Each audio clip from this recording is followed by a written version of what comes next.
আজকে বানিয়ে নেব নববর্ষ স্পেশাল মিষ্টির হাঁড়ি। হাঁড়িটা আমি তৈরি করব কেক দিয়ে, আর মিষ্টিগুলোও কিন্তু দোকান থেকে কিনে আনবো না, রসগোল্লাটাও ঘরেই তৈরি করব। তাহলে চলো বানানো শুরু করা যাক। এখানে আমি একটা ভ্যানিলা স্পঞ্জ বানিয়ে নিয়েছি, সেটাকে ঠান্ডা করে তারপরে ক্রাম্প কোটটা করে নিয়ে কিছুক্ষণ ফ্রিজে রেখে দিয়েছিলাম। এখন ফাইনালি ক্রিম দিয়ে কভার করে নিয়ে একটা হাঁড়ির শেপ দিয়ে নেব।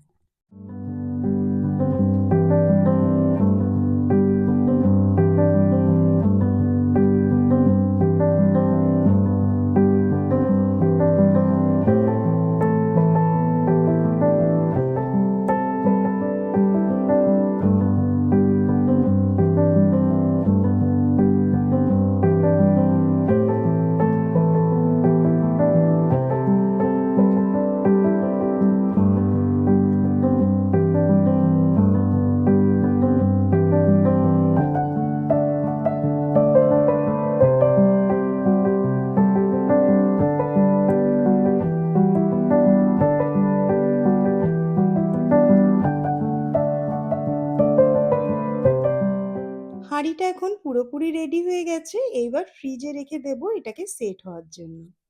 এখন রসগোল্লাটা তৈরি করে নেব। আমুলের 500 ml দুধের থেকে আমি ছানাটা অলরেডি তৈরি করে নিয়েছি। ছানাটাকে এবার খুব ভালো করে মেখে নিতে হবে, ভালো করে মসৃণ করে নিতে হবে, নিয়ে রসগোল্লাগুলো তৈরি করে নেব।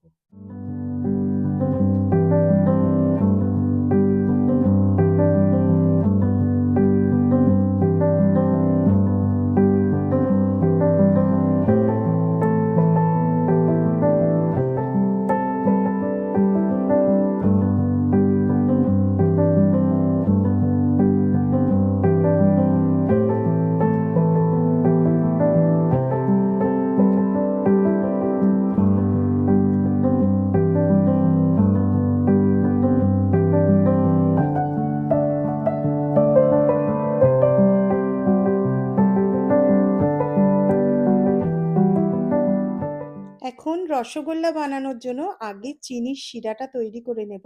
এখানে 1 কাপ চিনির সাথে আমি 4 কাপ জল দিলাম, এবং চিনিটা যখন ভালো করে গুলে যাবে আর জলটা একদম টকবক করে ফুটবে, ঠিক তখনই রসগোল্লাগুলো একটা একটা করে ছেড়ে দিতে হবে। রসগোল্লা বানানোর ভিডিও ইউটিউবে আমি আগেও শেয়ার করেছি, তোমরা চাইলে সেই ভিডিওটাও দেখতে পারো। এখন ঢাকা দিয়ে 10 মিনিট এটাকে কুক করে নেব। 10 মিনিট বাদে দেখো রসগোল্লাগুলো ডবল সাইজ হয়ে গেছে।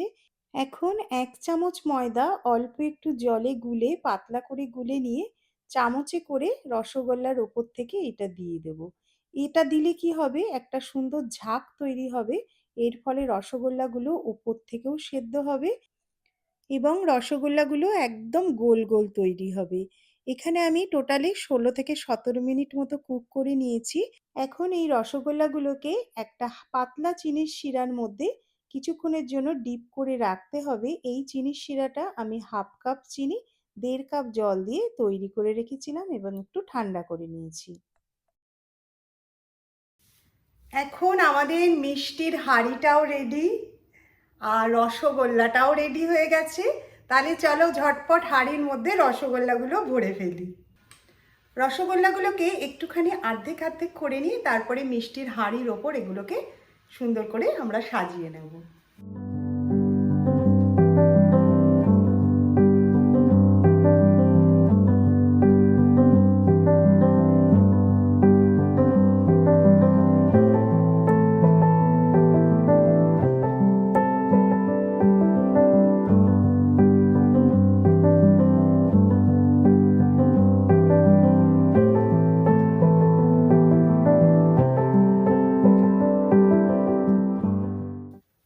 আমার এই আজকের নববর্ষ স্পেশাল মিষ্টির হাঁড়ি তোমাদের কেমন লেগেছে কমেন্ট করে অবশ্যই জানিও।